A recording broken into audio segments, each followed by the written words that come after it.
Bayangkan malam ketika satu ketukan pintu bisa mengubah segalanya. Bukan tentang cinta yang dikhianati, tapi tentang hidup yang dibangun di atas kebenaran yang disembunyikan. Pernahkah kau merasa rumahmu sendiri menyimpan seseorang yang tak kau kenal? Tulis di kolom komentar. Kamu nonton dari kota mana? Dan, kalau kamu berada di posisi Arini, apakah kamu akan membuka pintu itu? Angin malam menyusup pelan dari celah ventilasi jendela yang tertutup tirai tipis. Di ruang tamu, lampu gantung menyala temaram, menyisakan bayangan samar di dinding. Rumah itu sunyi, hanya sesekali terdengar suara kulkas berdengung pelan, dan detik jam dinding yang terdengar lebih jelas dari biasanya. Arini duduk di lantai, menyandarkan tubuhnya ke sofa. Tubuhnya dibungkus sweater abu tipis, sepasang tangan merangkul lutut yang ditarik ke dada. Di hadapannya, cangkir teh melati yang uapnya sudah mulai hilang, hanya menyisakan aroma samar yang menempel di udara. Di sudut ruangan, Raya tengah membaca buku di atas karpet, satu tangan menopang dagu, matanya sesekali bergerak cepat mengikuti paragraf demi paragraf. Enak begini ya, sepi, gumam Raya, tanpa mengangkat pandangan.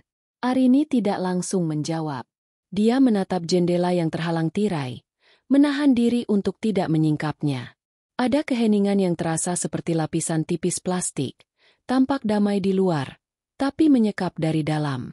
Iya, jawab Arini akhirnya, pelan. Tapi kadang sepi itu bukan berarti tenang. Raya menoleh, alisnya sedikit terangkat. Maksud Mama? Arini tersenyum kecil, mencoba menghindari percakapan yang lebih dalam. Nggak apa-apa, ucapnya cepat. Mama cuma kepikiran aja. Kepikiran. Kata itu tidak cukup menggambarkan beban yang menyempitkan dadanya malam itu. Bukan karena sesuatu yang besar, justru karena hal-hal kecil yang tak terjelaskan. Seperti bau parfum Raka yang tertinggal di selimut. Padahal ia tidak memeluknya tadi pagi. Atau pesan singkat dari Raka siang tadi, yang hanya berisi, "Nanti malam jangan tidur dulu ya." Ia ingin bertanya lebih jauh, tapi Raka tak membalas. Dan sekarang, malam sudah datang. Arini bangkit perlahan, berjalan ke dapur dengan langkah yang hampir tak bersuara. Tangannya menyentuh dinding, seperti ingin memastikan keberadaannya sendiri. Di dapur, ia membuka lemari, mengambil kotak kecil berisi teh celup, dan menyeduh cangkir baru untuk dirinya. Kali ini lebih kuat, lebih pahit.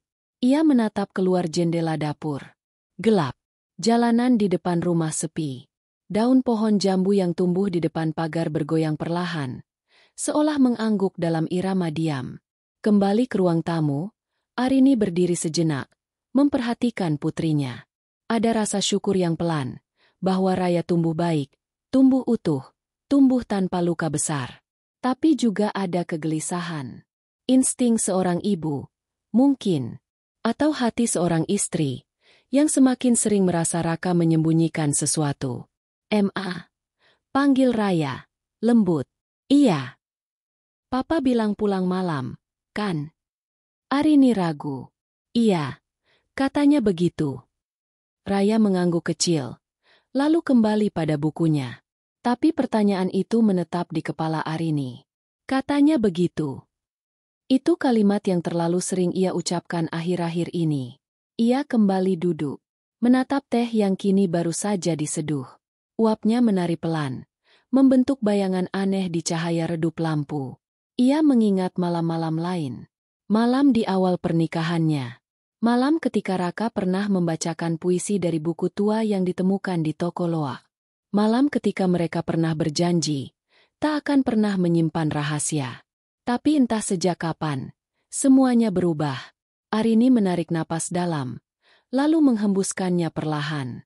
Ia mencoba merasakan damai. Tapi yang datang malah rasa sepi yang asing.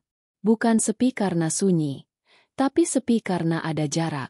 Jarak yang tak terlihat, tapi semakin lama semakin nyata. Suara adzan Isya dari musala kecil di ujung jalan menggema lemah, seolah terperangkap dalam dinding rumah. Arini menatap jam. Sudah hampir pukul 9. Raka belum juga pulang. Ia mengalihkan pandangan ke telepon rumah yang tergantung di dinding dekat rak buku. Sekilas, ia membayangkan alat itu berbunyi.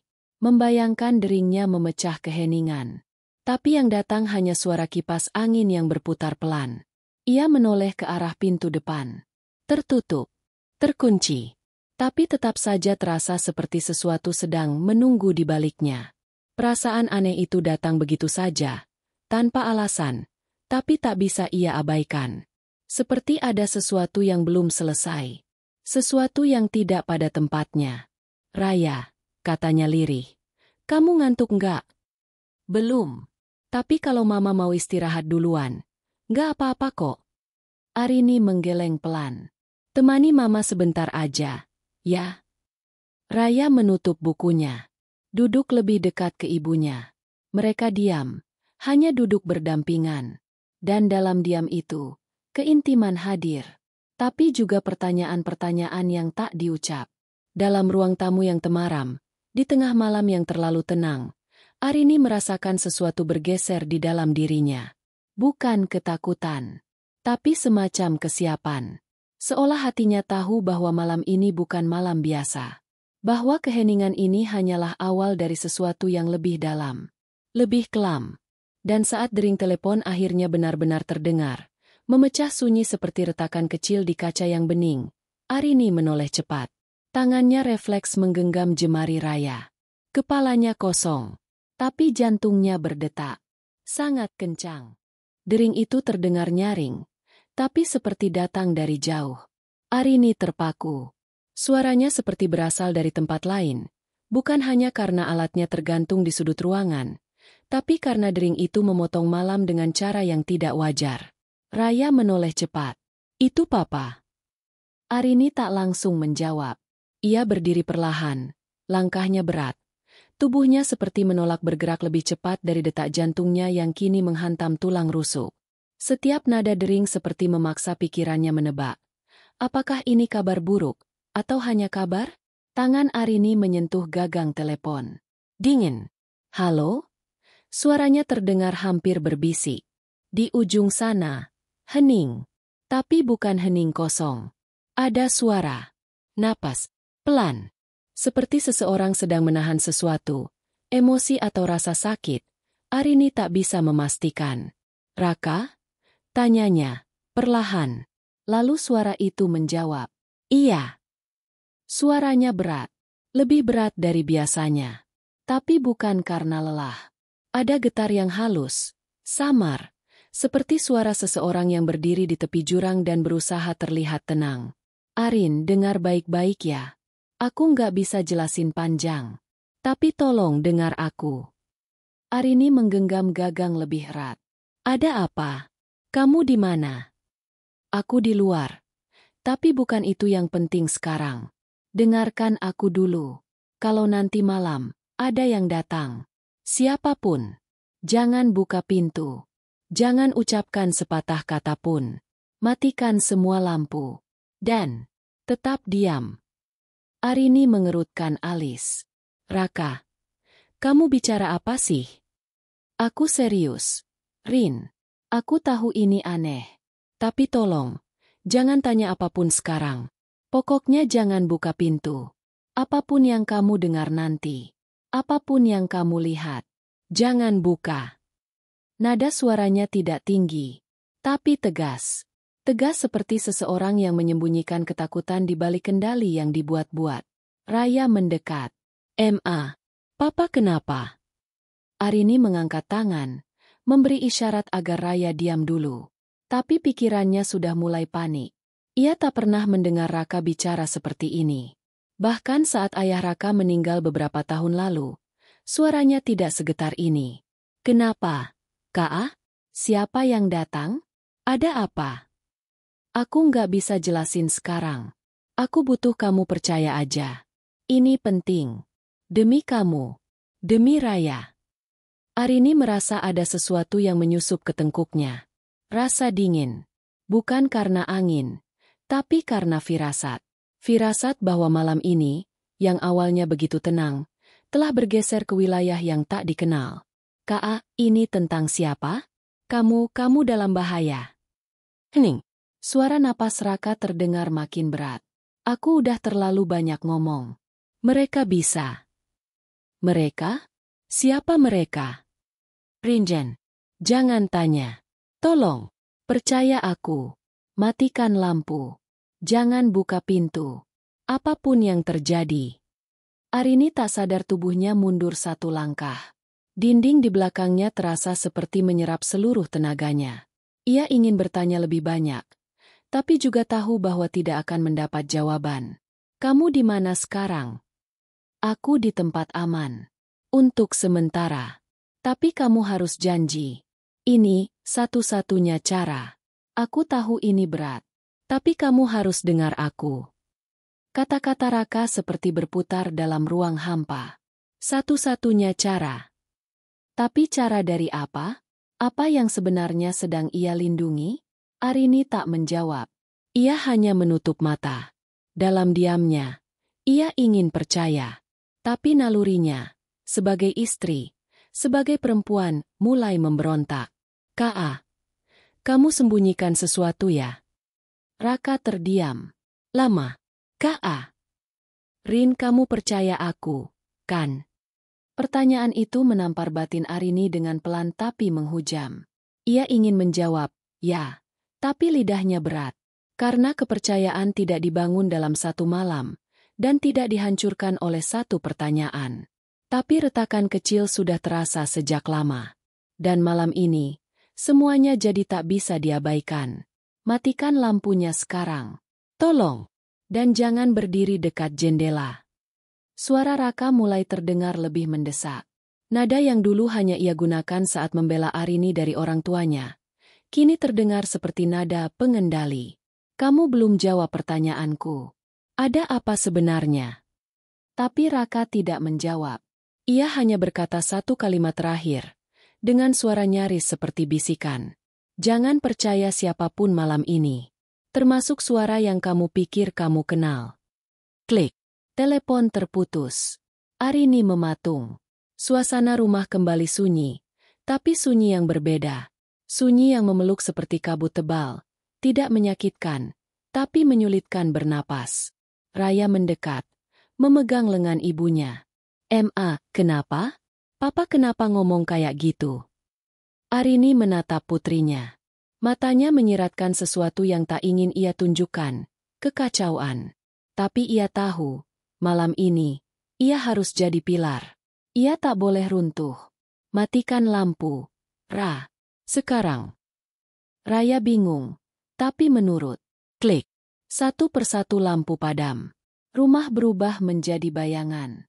Arini berdiri, tubuhnya seolah ditarik oleh sesuatu yang tak terlihat, menuju jendela. Tapi berhenti sebelum terlalu dekat. Ia menoleh ke pintu depan. Diam. Masih tertutup. Tapi sekarang, pintu itu bukan lagi sekadar kayu dan engsel. Ia adalah batas antara yang diketahui dan yang belum. Dan dalam hati Arini, satu kalimat Raka terus bergaung. Jangan percaya siapapun. Termasuk suara yang kamu pikir kamu kenal. Untuk pertama kalinya sejak ia mengenal Raka, ia merasa lebih takut pada suara yang datang dari dalam rumah, dibanding suara yang mungkin akan datang dari luar. Rumah itu kini tenggelam dalam gelap yang nyaris sempurna. Hanya ada sedikit cahaya dari lampu taman tetangga yang masuk lewat celah tirai. Semuanya terasa lebih lambat. Langkah kaki, napas, bahkan waktu. Udara di dalam ruangan menjadi lebih berat. Seolah setiap helaan napas harus berjuang melewati sesuatu yang tak terlihat. Arini duduk kembali. Kali ini lebih dekat ke Raya. Mata mereka saling bertemu. Dan untuk pertama kalinya sejak malam dimulai, tak satu pun dari mereka mengucap kata. Di antara mereka ada ketegangan yang tak dibicarakan, tapi disepakati. Telepon tadi masih terngiang-ngiang di kepala Arini. Bukan hanya karena isi pesannya, tapi karena nadanya. Raka bukan orang yang mudah panik. Bahkan saat kecelakaan kecil menimpa Arini 2 tahun lalu, dia tetap tenang, membawa Arini ke klinik sambil terus menguatkan. Tapi suara yang ia dengar malam ini, bukan suara yang sama. Ia berusaha mengatur napas, menghitung dalam hati. 1, 2, 3. Lalu, dari kejauhan, terdengar suara. Sangat pelan. Tok. Hanya satu ketukan. Tapi jelas, bukan suara ranting jatuh, bukan suara angin. Arini dan Raya saling menoleh bersamaan. Tok, ketukan kedua. Masih dengan ritme pelan. Seolah orang di balik pintu tahu persis bagaimana membuat waktu terasa lebih panjang dari yang seharusnya. Raya membuka mulut, hendak bicara. Tapi Arini langsung meletakkan jari telunjuk di bibirnya. Isyarat diam. Matanya tak lepas dari pintu depan. Ia tidak berani mendekat. Tapi tidak juga bisa berpaling. Ketukan berikutnya tidak langsung datang. Tapi justru karena itulah, waktu terasa lebih menakutkan. Dalam diam itulah pikiran Arini mulai bermain. Siapa di luar sana? Apakah ini, mereka, yang dimaksud Raka? Atau hanya seseorang yang tersesat? Tapi kenapa mengetuk dengan begitu pelan? Kenapa seperti tahu mereka sedang diam di dalam? Ketukan ketiga akhirnya datang. Kali ini lebih lembut dari sebelumnya, seperti sebuah ketukan ragu. Namun entah kenapa, itu justru terasa lebih mengganggu. Arini memejamkan mata. Ia mencoba mendengar suara lain, apapun, yang bisa memberinya petunjuk. Tapi rumah itu hanya berisi suara napasnya sendiri dan detak jam yang terdengar lebih keras dari seharusnya. Tok, ketukan keempat. Masih dengan ritme yang sama. Tidak tergesa. Tidak mendesak. Tapi, penuh niat. Seperti orang yang tahu, bahwa semakin pelan ia mengetuk, semakin kuat efeknya di dalam kepala penghuni rumah. Raya menggenggam lengan Arini. Tangannya dingin. Mungkin cuma orang nyasar. Bisik Raya. Suaranya nyaris tak terdengar. Arini tak menjawab. Ia masih menatap pintu. Seperti berharap bisa menembus kayu itu dan melihat siapa yang berdiri di baliknya. Tok. Kelima. Kini jantung Arini mulai terasa seperti genderang yang ditabuh dari dalam. Ia tidak tahu apa yang lebih menakutkan, suara ketukan itu, atau imajinasi yang mengikutinya. Ketakutan bukan hanya soal bahaya nyata, tapi tentang apa yang bisa terjadi jika dia memilih salah satu dari dua hal, membuka pintu atau tidak. Seketika Arini teringat sesuatu. Beberapa tahun lalu, sebelum mereka pindah ke rumah ini, ada seorang wanita tua tetangga ibunya yang pernah berkata, malam adalah waktu di mana orang-orang yang tak diundang bisa terlihat seperti tamu. Saat itu Arini hanya menganggapnya omong kosong orang tua. Tapi malam ini, kalimat itu kembali menghantam kesadarannya seperti tamparan tak kasat mata. Tok, ketukan keenam terdengar lebih dalam. Bukan keras, tapi punya gema. Seolah datang bukan dari tangan, tapi dari sesuatu yang lebih dalam, seperti panggilan. Arini menunduk. Bibirnya bergetar. Namun tidak ada doa yang keluar. Ia tidak tahu harus berharap pada siapa. Tapi dalam hatinya, dalam gumaman paling lirih, ia memanggil namanya. Bukan dengan suara, tapi lewat gemetar dada. Ya Allah, jangan biarkan aku salah. Tapi bahkan dalam doa itu, ada keraguan. Karena malam ini bukan tentang benar atau salah. Tapi tentang ketakutan yang bentuknya berubah-ubah. Dari suara di telepon, menjadi ketukan di pintu, menjadi desakan dalam diri. Raya perlahan berdiri, ingin mendekat ke jendela. Tapi Arini menarik tangannya cepat. Jangan, bisiknya tajam. Tapi, kalau itu orang butuh bantuan. Arini menatap anaknya. Tatapan yang menyimpan ratusan kalimat yang tak terucap. Bagaimana kalau ini bukan tentang membantu orang lain? Bagaimana kalau membuka satu pintu, berarti membuka hal-hal yang tak akan bisa ditutup kembali? Mereka kembali duduk, saling merapat. Di luar, suara apapun tidak terdengar lagi. Tapi justru itu yang membuat malam terasa lebih kejam. Sunyi setelah ketukan, seperti senyap setelah ancaman. Tidak ada jawaban, tidak ada petunjuk. Arini ingin menelepon Raka, tapi sesuatu dalam dirinya menahan. Ia tahu, jawaban yang akan datang belum tentu akan menenangkan. Atau mungkin tak akan datang sama sekali. Ia hanya bisa menunggu. Dan di dalam rumah yang tak lagi terasa seperti rumah itu, Arini untuk pertama kalinya merasa sendirian. Bukan karena ia sendiri, tapi karena semua yang ia yakini sedang goyah. Tok, ketukan terakhir. Ketujuh. Lalu hening. Tapi dalam hati Arini, suara itu tak berhenti. Setelah ketukan ketujuh, rumah kembali diam. Tapi bukan diam yang menenangkan. Diam yang kini terasa seperti ruang hampa, tidak mengizinkan rasa lega, tidak memberi ruang bernapas. Suasana yang menggantung, seperti menanti sesuatu atau seseorang. Arini duduk tegak, tubuhnya diam, tapi matanya bergerak cepat, mengawasi tiap sudut, tiap suara kecil yang mungkin muncul dari luar dinding rumah. Raya menempel di sampingnya, masih menggenggam jemari ibunya. Keringat dingin mulai mengalir dari pelipis, meskipun udara malam sebenarnya tidak panas. Lalu suara itu datang. Bukan ketukan, tapi suara manusia. Perempuan. Lirih, namun jelas. Seperti seseorang yang hanya berdiri beberapa langkah dari pintu. Permisi. Arini langsung menegang. Nafasnya tercekat. Maaf saya tahu ini aneh tapi tolong buka pintunya, saya butuh bantuan. Suara itu terdengar seperti orang tersesat. Tapi bukan seperti orang asing. Nada bicaranya bukan seperti pengemis atau orang panik. Ada jeda-jeda dalam kalimatnya yang membuat Arini sulit membedakan antara keputusasaan dan sesuatu yang lain. Seperti seseorang yang tahu benar bagaimana caranya memohon tanpa terlihat putus asa sepenuhnya. "Ma?" bisik Raya. Arini tidak menjawab. "Maaf, saya tahu kalian di dalam.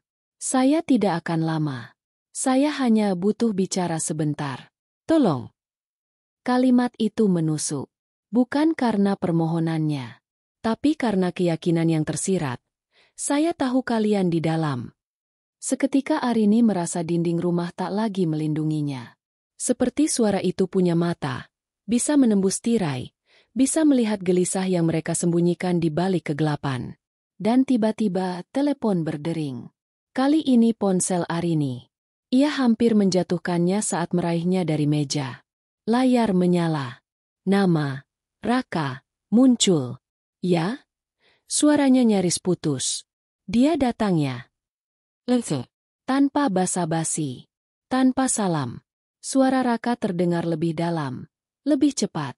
Arini menelan ludah. "Iya, seorang perempuan. Dia minta tolong. Jangan percaya dia, Rin. Itu bukan orang biasa." "Apa maksudmu? Bukan orang biasa?" Dia terdengar seperti, "Dengar aku. Dia bagian dari sesuatu. Dari masa lalu. Dia tahu cara bicara, cara menyentuh emosi orang. Tapi semua itu jebakan. Kalau kamu buka pintu, kamu ngundang semuanya masuk." Arini memejamkan mata. Ia bisa mendengar suaranya sendiri membantah dalam hati. Tapi ia tidak mengatakan itu dengan keras. "Dia tahu nama kita. Ka. Dia tahu kita di dalam." "Aku tahu." Suara Raka melemah sedikit. "Dia pintar. Dia bisa meniru. Suaranya, nada bicaranya. Dia bisa bikin kamu ragu. Tapi kamu harus kuat." Arini berdiri, perlahan berjalan ke arah pintu, tapi tetap menjaga jarak. Dari luar, suara itu terdengar lagi. Kali ini lebih lemah. "Saya tidak berniat jahat.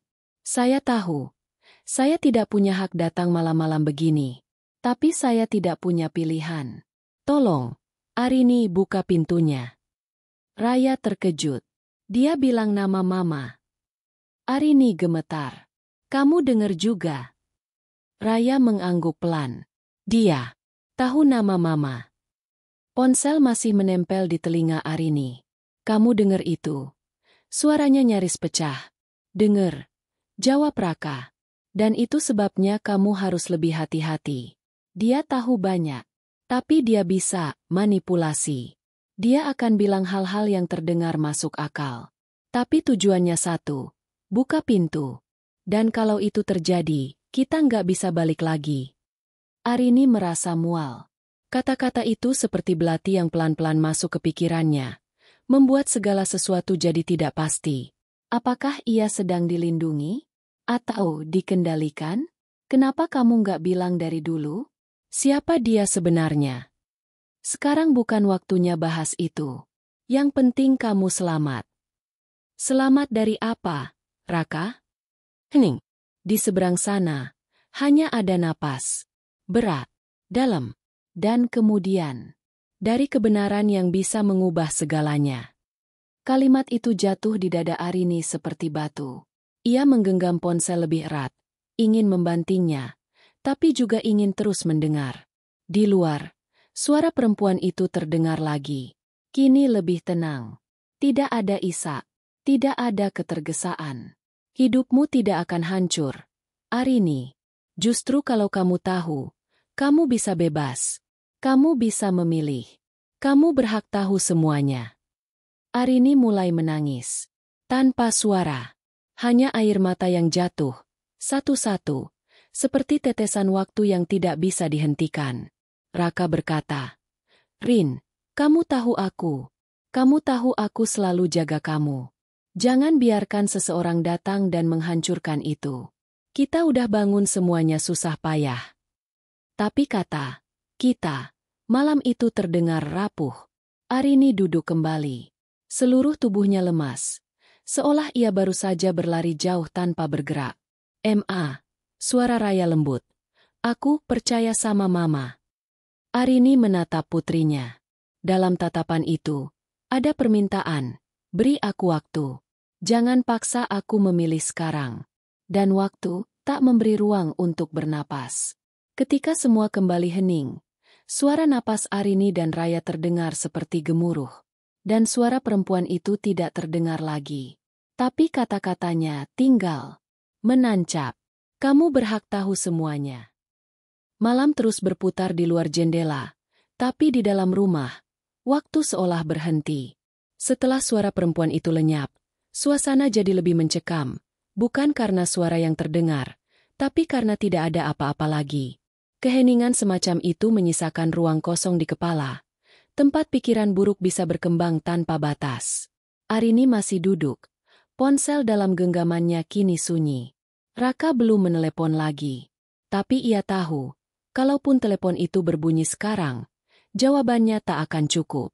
Kata-kata suaminya seperti pintu yang setengah terbuka, menunjukkan kegelapan, tapi melarang masuk. Perempuan di luar itu, siapa dia?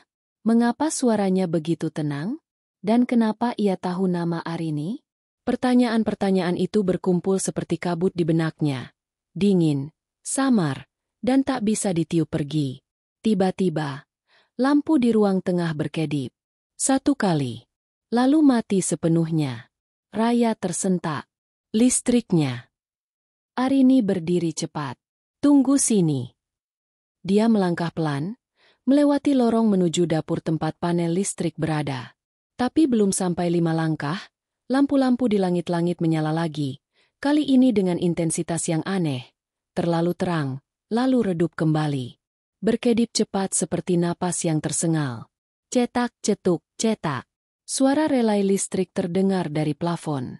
Arini berhenti. Tangannya refleks menyentuh dinding, seolah mencari pegangan, tapi yang ia rasakan hanya dingin semen. Dari ruang tengah, suara Raya terdengar. Cemas. Kok kayak gini?" Arini menelan ludah. Lampu kembali menyala. Tapi ada sesuatu yang terasa berubah. Bukan hanya di pencahayaan, tapi di atmosfer ruang itu sendiri. Seolah rumah ini sedang memberi sinyal bahwa ada sesuatu yang tak bisa lagi disembunyikan oleh kegelapan. Ia kembali ke ruang tengah, menatap lampu yang kini menyala redup, nyaris seperti lampu darurat. Bayangan tubuh mereka memanjang di dinding.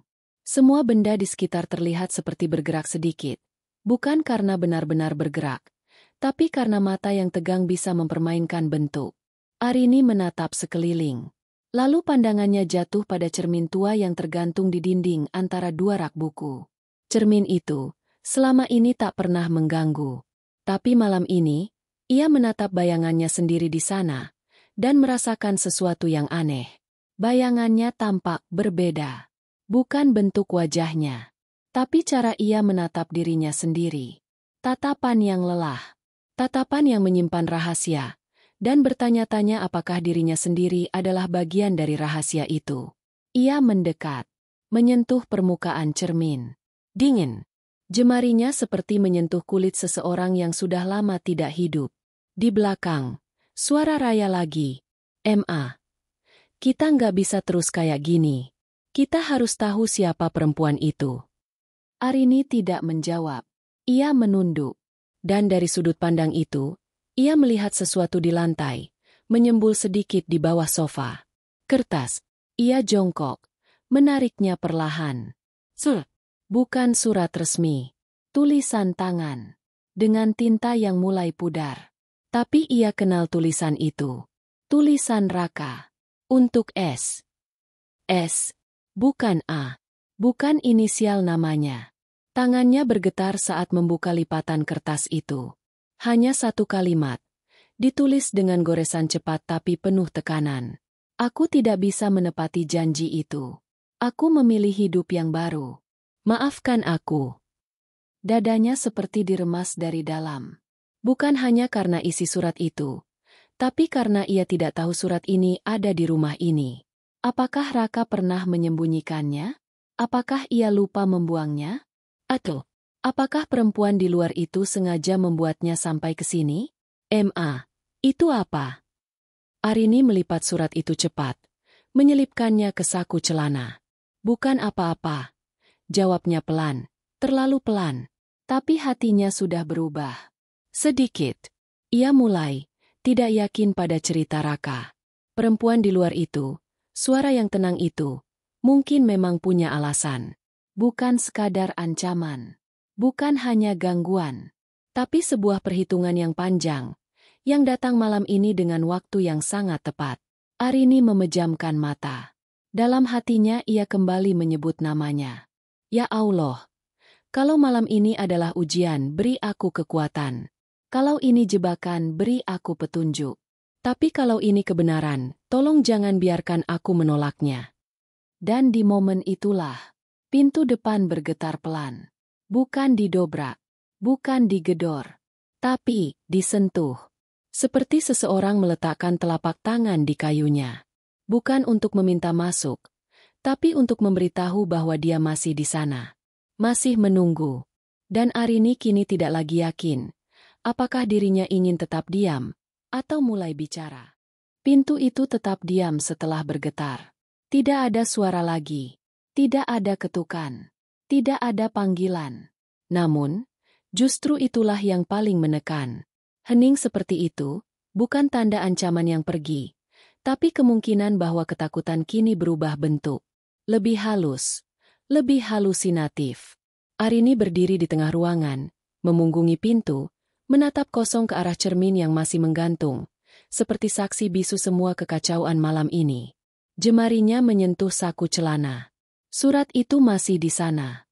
Sekeping kertas yang pendek dan sederhana, tapi cukup untuk membuat dunianya terbelah dua, antara percaya dan bertanya. "Ma, kamu yakin? Papa nggak bohong?" Tanya Raya pelan dari belakang. Pertanyaan itu seperti paku kecil, menghunjam tepat ke ruang paling rapuh di dalam dada Arini. Ia berbalik perlahan, menatap putrinya. Wajah Raya terlihat tenang, tapi sorot matanya menyimpan resah. Anak itu bukan lagi anak kecil. Ia bisa mencium kebohongan, bahkan ketika tidak dikatakan. "Aku?" Arini membuka mulut, tapi tak ada kalimat yang benar-benar keluar. "Papa cuma ingin kita aman." Tapi dari siapa? Lagi-lagi, Arini tak bisa menjawab. Pertanyaan itu juga sedang ia tanyakan pada dirinya sendiri sejak tadi. Dari siapa sebenarnya mereka bersembunyi? Dari suara di luar pintu? Dari perempuan yang terdengar seperti sedang berusaha menyampaikan sesuatu yang penting? Atau dari masa lalu yang selama ini mereka kira sudah terkubur? Arini menunduk, lalu duduk. Bahunya sedikit merosot. Ada kelelahan yang tak bisa dijelaskan. Bukan karena tubuhnya lelah, tapi karena pikirannya tidak pernah berhenti bertarung, antara bertahan dan mengungkap. Ia mulai mengingat hal-hal kecil, potongan-potongan dari tahun-tahun sebelumnya, yang dulu terasa tak penting, tapi malam ini jadi seperti potongan puzzle. Raka pernah menyebut nama, Santi, dalam tidurnya. Hanya sekali. Tapi waktu itu Arini mengira itu nama karakter film atau teman lama. Ia tidak tanya lebih jauh. Ada juga waktu saat mereka bertengkar kecil soal berkas dokumen. Raka menyimpan beberapa map merah di bawah lemari, dan tidak membiarkan Arini membukanya. Alasannya waktu itu, nggak penting, cuma dokumen kerja lama. Tapi kalau memang benar tak penting, kenapa disembunyikan? Aku dengar papa bilang perempuan itu bisa manipulasi. Tapi gimana kalau sebaliknya? Raya bertanya hati-hati. Arini menatapnya. Maksud kamu? Gimana kalau yang manipulatif itu justru papa? Diam. Tidak ada angin. Tidak ada suara motor dari jalan. Bahkan kipas angin pun sudah dimatikan. Tapi dalam kepala Arini, petir menyambar. Pertanyaan itu menyakitkan. Terlalu menyakitkan. Tapi juga terlalu penting untuk diabaikan. Karena di balik semua ucapan Raka malam ini, larangan, perintah, ketakutan, tidak ada satupun yang disertai alasan yang jelas. Hanya, percaya. Hanya, jangan tanya sekarang. Hanya, ini demi kalian. Bukankah itu cara yang sama seperti seseorang menyembunyikan kebenaran dengan kedok perlindungan? Arini berdiri, mendekat ke jendela, tapi tetap menjaga jarak dari tirai. Ia tahu tubuhnya akan refleks ingin melihat keluar. Tapi sebagian dirinya belum siap. Bukan karena takut pada siapa yang berdiri di balik pintu, tapi karena takut pada apa yang mungkin dikatakannya. Tiba-tiba, ponsel berdering lagi. Arini melirik. Raka. Lambat-lambat ia angkat. Ya. Suaranya di seberang terdengar cepat. Hampir panik. Kamu masih diam, kan? Kamu nggak buka pintu, kan? Belum. Ada suara lagi. Sudah nggak? Bagus. Dengar. Rin. Ini belum selesai. Mereka bisa nyoba cara lain. Bisa pura-pura pingsan di depan rumah. Bisa panggil nama kamu. Bisa bikin kamu merasa kasihan. Arini terdiam. Kata, kasihan, menggema dalam pikirannya. Ia mengingat suara perempuan itu. Tidak seperti sedang berpura-pura. Tidak seperti sedang berbohong. Justru terlalu jujur, terlalu mengenal. Kamu bilang kamu lagi di luar. Tapi kamu nggak pernah bilang di mana. Raka terdengar kaget. Apa maksud kamu? Kalau kamu benar-benar ingin aku aman, kenapa kamu nggak pulang? Kenapa kamu cuma menyuruh kami diam? Di seberang sana, suara Raka tak langsung menjawab. Dan dalam hening itu, sesuatu bergeser dalam diri Arini. Ia mulai melihat, bukan wajah perempuan di luar, tapi bayangan lain yang jauh lebih dekat. Sosok yang selama ini ia percaya, tapi ternyata terlalu banyak menyimpan diam. Arin, kamu harus ngerti. Aku nggak bisa pulang sekarang karena kamu takut aku tahu sesuatu. Enggak, bukan itu. Kamu salah paham. Aku di luar ini justru buat jaga kalian. Jaga? Atau pantau? Kata itu keluar begitu saja. Dan saat Arini menyadari ia mengucapkannya, semuanya menjadi nyata. Ia tak lagi yakin suaminya berdiri di sisi yang sama. Ia tak lagi yakin rumah ini adalah tempat perlindungan. Raka akhirnya menjawab, dengan nada datar. Kamu mulai goyah. Bukan goyah, bisik Arini. Aku mulai sadar. Klik. Telepon ditutup. Tapi tidak seperti sebelumnya. Kali ini, bukan suara tegang. Bukan kepanikan. Tapi seperti seseorang yang tahu. Dia mulai kehilangan kendali. Dan Arini, untuk pertama kalinya malam itu, tidak merasa takut. Yang ia rasakan sekarang adalah sesuatu yang baru. Rasa ingin tahu. Telepon tadi menutup percakapan, tapi tidak menutup guncangan di dalam diri Arini. Saat layar ponsel kembali gelap, ruangan terasa semakin sempit, seperti udara ikut menahan napas.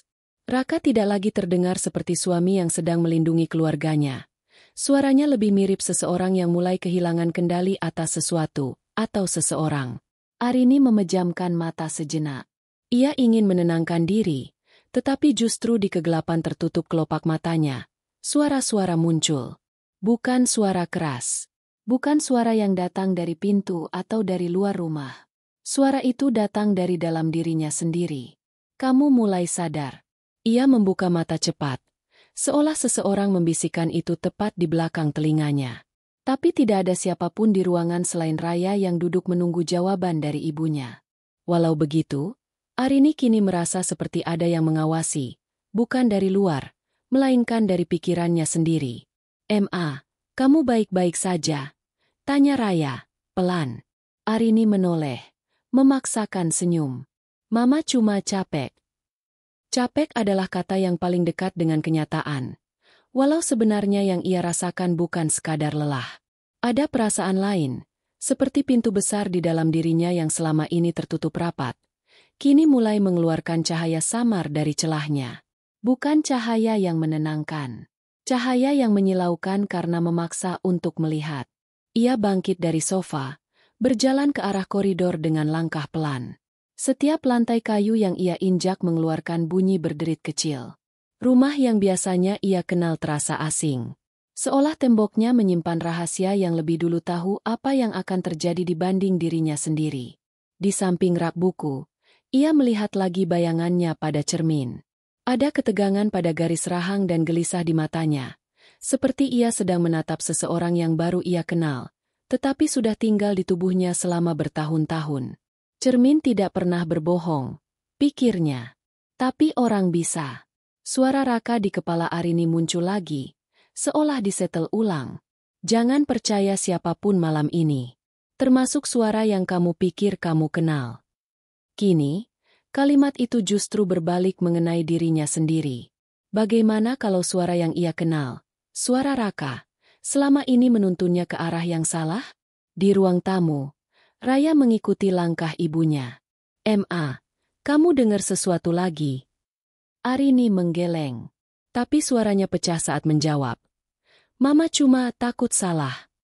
Raya berdiri di depannya, mengangkat wajahnya agar Arini menatap matanya. "Mama nggak sendiri." Kalimat itu sederhana, tapi menyentuh titik paling rapuh dalam hati Arini. Ia menatap putrinya, mengelus pipinya pelan. "Kamu kuat sekali ya?" "Aku kuat karena Mama dulu ngajarin aku." Arini menunduk, merasakan sesuatu yang hangat mengalir di dadanya. Bukan ketakutan, tapi keberanian yang mulai tumbuh. Untuk pertama kali sejak ketukan pertama tadi, ia merasa tidak lagi dikejar oleh ketakutan, tetapi oleh kebenaran. Dan kebenaran memiliki suara. Suara itu muncul samar, seperti gema dari ingatan. "Kamu berhak tahu semuanya." Suara perempuan di luar pintu. Arini menelan ludah. Kata-kata itu bukan ancaman, tapi undangan. Undangan untuk melihat apa yang selama ini ia pilih untuk tidak ia lihat. Surat yang ia temukan di bab sebelumnya kini terasa seperti bukti, bukan kebetulan. Perlahan, Arini kembali menyentuh surat yang ia simpan di saku. Ia membuka lipatannya lagi. Menatap tulisan itu di bawah cahaya remang. Huruf-hurufnya terlihat seperti goresan seseorang yang menulis dalam kondisi terburu. "Aku tidak bisa menepati janji itu. Aku memilih hidup yang baru. Maafkan aku." "Und es." Berbagai potongan ingatan muncul tanpa izin. Nama itu. Santi. Inisial itu. S. Suaranya. Perempuan itu tahu nama Arini. Mungkinkah ini bukan soal ancaman dari luar, tapi tentang sesuatu yang sudah lama dipendam dari dalam? Suara dalam kepala Arini semakin jelas. Kalau dia bohong, kenapa dia takut kamu tahu? Arini menutup surat itu dan memejamkan mata lagi. Ia berbisik dalam hati. "Ya Allah, kalau ini kebenaran, tolong kuatkan aku melihatnya." Saat ia membuka mata kembali, ia tidak lagi melihat cermin di dinding sebagai benda biasa. Ia melihat dirinya sendiri, bukan sebagai istri yang dilindungi, tetapi sebagai perempuan yang akhirnya siap mempertanyakan apa yang selama ini dianggapnya aman. "Mama." Raya memanggil dengan suara sangat pelan. Arini menoleh. Dan saat ia menatap wajah putrinya, ia sadar satu hal. Kebohongan selalu meminta diam. Kebenaran selalu meminta keberanian. Dan malam ini, suara dalam kepalanya tidak mengatakan untuk diam. Suara itu meminta untuk mendengarkan diri sendiri. Waktu seperti kehilangan bentuknya malam itu. Tidak terasa bergerak maju, Tidak juga mundur, hanya berputar-putar di tempat, seperti pikiran Arini. Duduk di tepi sofa, dengan tangan masih menggenggam surat itu, Arini menatap kosong pada dinding ruang tamu. Cahaya dari lampu taman tetangga masih menyelinap di sela tirai, menyinari sebagian wajahnya yang kini tampak lebih tua dari usianya. Raya sudah tertidur di sampingnya. Meringkuk di bawah selimut tipis, tubuhnya gelisah, meski matanya terpejam. Bahkan dalam tidur, ketegangan masih terasa. Dan Arini, walau tubuhnya diam, pikirannya bergerak liar, ke masa lalu yang pelan-pelan kembali menuntut dilihat. Itu tidak datang sekaligus. Ia tidak langsung mengingat semuanya. Tapi seperti kabut yang perlahan tersibak, satu demi satu kenangan lama muncul dari bayang-bayang. Dulu, tahun pertama pernikahan mereka, Raka pernah pulang dalam kondisi basah kuyup. Hujan deras mengguyur malam itu. Wajahnya pucat, dan dia tidak bicara satu kata pun. Arini membukakan pintu, menyodorkan handuk, tapi yang ia dapat hanya anggukan singkat. Ia mengira Raka kelelahan. Tapi kini, kenangan itu terasa berbeda. Ada sesuatu yang disembunyikan di balik diamnya malam itu. Arini juga teringat saat mereka pindah ke rumah ini. Ada koper besar yang Raka bawa sendiri dari mobil, dan tidak membiarkan Arini membukanya. Waktu ditanya, jawabannya ringan. Cuma arsip kerja, nggak penting. Koper itu kemudian hilang. Tak pernah lagi terlihat. Arini tak pernah menanyakannya lagi. Saat itu, ia percaya. Tapi kini, ia mulai bertanya, apa yang ada di dalam koper itu? Dan satu hal lagi, potongan kecil yang tiba-tiba kembali seperti denting bel di kepalanya. Beberapa tahun lalu, seorang wanita parubaya datang ke rumah saat Arini sedang sendiri. Ia mengaku mencari seseorang bernama Reza. Saat Arini bilang ia tidak mengenal siapapun dengan nama itu, wanita itu hanya tersenyum kecil dan berkata, "Kalau kamu bertahan cukup lama di sini, kamu akan tahu siapa dia." Arini saat itu merasa aneh. Tapi ia melupakannya begitu saja. Bahkan tidak ia ceritakan pada Raka. Kini, semua itu seperti potongan puzzle yang mulai menyatu. Nama, Reza. Surat untuk S. Ketakutan Raka. Ketukan di pintu. Dan suara tenang perempuan itu. Semuanya bukan kebetulan. Arini menggenggam rambutnya. Menunduk. Seolah ingin mencabut pikiran-pikiran itu keluar dari kepalanya. Tapi semua terlalu kuat. Terlalu nyata. Ia tidak bisa menghindar lagi. Siapa Raka sebenarnya? Pertanyaan itu bukan hanya tentang identitas. Tapi tentang seluruh hidup yang telah mereka bangun bersama. Tentang semua kata cinta, janji perlindungan, dan kita yang selama ini Arini pegang teguh. Jika semua itu dibangun di atas nama yang bukan milik Raka, bagaimana mungkin ia bisa tetap percaya? Ia bangkit perlahan. Melangkah ke dapur. Membuka kulkas. Mengambil segelas air. Meneguknya cepat. Tapi rasa hausnya bukan karena tubuh. Itu karena batin yang terlalu lama menahan pertanyaan. Ia kembali ke ruang tamu dan mengambil album foto lama dari lemari kecil. Album itu berdebu, hampir tak pernah disentuh. Ia duduk kembali, membuka halaman demi halaman. Di salah satu halaman awal, ada foto Raka, tersenyum, mengenakan kemeja putih. Tapi matanya tak memandang kamera, seolah menyimpan sesuatu yang jauh. Lalu, foto surat nikah. Ia menariknya keluar dari kantong plastiknya. Diperhatikannya baik-baik. Nama, Raka Putra Adiningrat. Tapi tanda tangan seperti disamarkan. Tulisan tangan itu tidak tegas. Seolah disengaja agar tidak terbaca jelas. Ia menelusuri akta itu. Ada cap resmi. Tapi tidak ada nomor identitas lengkap. Arini menelan ludah. Ia tak pernah mengecek lebih jauh sebelumnya. Karena saat itu, cinta telah membuatnya menundukkan rasa ingin tahu. Suara perempuan itu kembali muncul dalam ingatannya. Aku tidak datang untuk menyakitimu. Tapi kamu berhak tahu. Arini menutup album itu. Perlahan. Kakinya bergetar. Tapi ia berdiri. Kini ia tidak lagi takut karena suara yang mungkin datang dari luar. Ia takut akan siapa yang selama ini sudah ada di dalam. Dan ketika ia kembali duduk di samping Raya, menatap wajah putrinya yang tertidur, ia tahu, apapun yang terjadi malam ini, ia tidak bisa kembali seperti sebelumnya.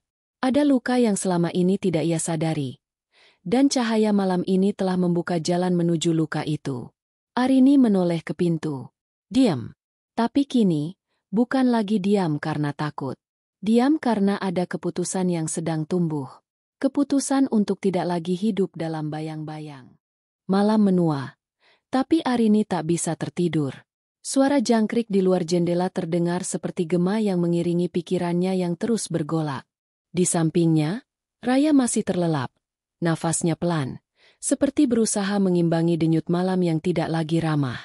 Jam dinding berdetak lambat, tapi setiap detiknya seperti hentakan. Arini duduk di lantai, memeluk lutut. Rambutnya kusut, matanya sembab, tapi sorotnya tidak pudar. Ia tidak lagi hanya bertanya-tanya. Kini, ia menunggu momen untuk bertindak. Seperti seseorang yang berdiri di tepi jurang dan sedang mengukur angin sebelum melompat. Bukan karena ingin jatuh, tapi karena ingin menemukan pijakan baru. Suara dari luar belum kembali terdengar sejak terakhir kali pintu itu bergetar. Tapi ketenangan itu justru terasa seperti jebakan. Arini tahu, diam bukan berarti selesai. Diam adalah jeda. Dan jeda adalah momen paling berbahaya ketika pikiran mulai menipu. Ia berdiri perlahan. Tak ingin membangunkan Raya. Kakinya melangkah pelan menuju pintu depan. Tak menyentuhnya. Hanya berdiri sekitar 1 meter jauhnya. Tatapannya jatuh ke gagang pintu. Seperti sedang menatap wajah seseorang yang telah lama ingin ia ajak bicara. Tapi terus ia hindari. Tangannya menggenggam lipatan surat itu di saku celana. Surat itu, kini seperti kunci. Kunci yang tak membuka pintu kayu di depannya. Tapi membuka sesuatu jauh di dalam dirinya. Raka belum menelepon lagi. Tidak ada pesan. Tidak ada suara. Justru itu yang membuat semuanya makin sunyi, makin nyata. Karena kini, keputusan bukan lagi berada di tangan siapapun. Semua kembali ke dirinya. Semua berpulang pada suara yang selama ini ia tutup-tutupi. Suara nurani. Arini menatap tangannya sendiri. Gemetar. Tapi bukan karena takut. Karena sadar bahwa dia yang memegang semuanya sekarang. Bibirnya bergetar. Ia menatap ke langit-langit, lalu menutup mata. Ya Allah, aku bukan minta semuanya jadi mudah. Aku cuma minta keberanian untuk tidak lari. Air mata turun tanpa isak. Sunyi yang lembut. Luka yang jujur. Ia tidak tahu apa yang ada di balik pintu. Tapi ia tahu apa yang menunggu jika ia terus diam. Hidup yang tidak utuh. Kaki Arini melangkah lebih dekat ke pintu. Bayangan tubuhnya terlihat samar di dinding. Disinari sisa cahaya dari luar. Suasana rumah seperti menahan napas bersamanya. Tangannya terulur. Jari-jarinya berhenti tepat di atas gagang. 1 sentimeter terakhir terasa seperti 1000 kilometer. Dan saat itulah, suara dari luar terdengar lagi. Nang. Bening. Penuh sesuatu yang tak bisa ditiru. Kejujuran. Arini, aku tahu kamu dengar. Aku tahu kamu takut. Tapi ini bukan soal ketakutan. Ini soal siapa kamu, dan siapa dia sebenarnya. Kamu gak salah apa-apa. Kamu gak jahat. Tapi kamu berhak tahu yang sebenarnya. Kalimat itu menyayat pelan. Tidak menuntut. Tidak memaksa. Hanya menyerahkan sesuatu untuk dipilih. Dan justru karena itu, suaranya terasa benar. Arini menarik napas dalam. Kenangan kembali berkelebat. Malam pertama dia dan Raka tidur di rumah ini. Cara Raka memegang tangannya. Cara ia mencium keningnya sebelum tidur. Tapi sekarang semua kenangan itu seperti lukisan yang dicoret diam-diam dari belakang. Tampak utuh di depan, tapi retak di baliknya. Tangannya menyentuh gagang. Dingin. Besi itu terasa seperti lidah logika. Keras, tajam, tak berpihak. Dari belakang, suara kecil terdengar. "Ma." Arini menoleh. Raya berdiri setengah mengantuk. Tapi matanya terbuka penuh. "Kamu mau buka pintunya?" Arini tidak menjawab. hanya memandang wajah anak perempuannya. Wajah yang ia besarkan dengan kepercayaan, dengan kisah-kisah tentang kebaikan, tentang keberanian. Kini, Arini tahu, tak ada gunanya cerita keberanian jika pada akhirnya ia sendiri tak bisa menjadi bagian dari cerita itu. Mama harus tahu, bisiknya. Raya tidak melarang, tidak mendorong, hanya mengangguk pelan. Arini kembali menatap pintu. Suara dari luar berbicara lagi. Aku tahu ini berat. Tapi kebenaran gak akan hilang cuma karena kamu menolaknya.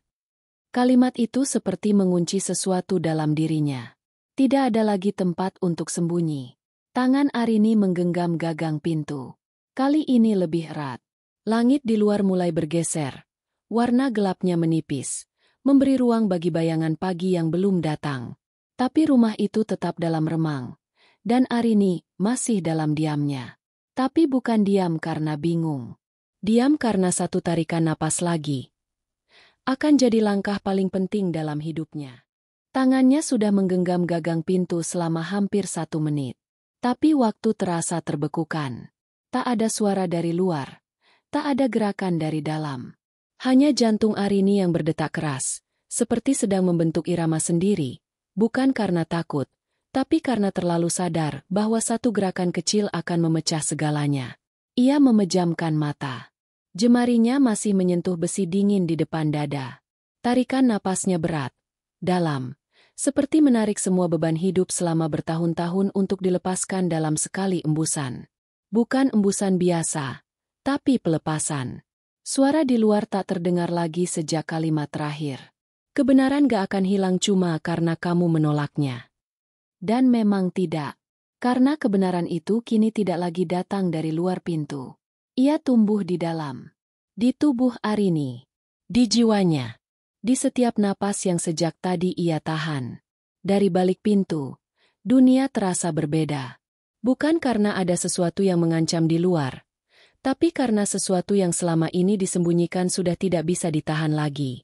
Dan Arini tak mau hidup dalam versi palsu dari kisahnya sendiri. Ia menarik tangannya perlahan dari gagang. Bukan menyerah. Tapi menyiapkan tubuhnya untuk berdiri tegak. Ia berbalik, menatap Raya, yang kini duduk bersandar di sofa, menatap ibunya dalam diam yang penuh makna. Tidak ada pertanyaan di mata gadis itu. Hanya kepercayaan. Itu yang membuat dada Arini terasa sesak. Karena bagaimana mungkin ia bisa mengajarkan kejujuran pada anaknya? Jika ia sendiri terus memilih untuk tidak melihat, Arini melangkah kembali ke meja kecil dekat rak buku. Mengambil surat yang tadi sempat ia genggam, dan juga album foto lama. Ia duduk, membuka halaman demi halaman, tapi kali ini tidak untuk mencari. Ia hanya ingin melihat, benar-benar melihat, tanpa bias, tanpa prasangka cinta yang membutakan. Ada satu halaman kosong di bagian belakang album. Kosong. Dan entah kenapa, halaman itu terasa paling jujur. Arini menatapnya lama. Lama sekali. Raka tak menelepon malam ini lagi. Tidak ada pesan. Tidak ada, jaga diri. Tidak ada, aku sayang kamu. Seperti semua keintiman mereka selama ini, perlahan mengering, menguap, menyisakan bentuk tanpa isi.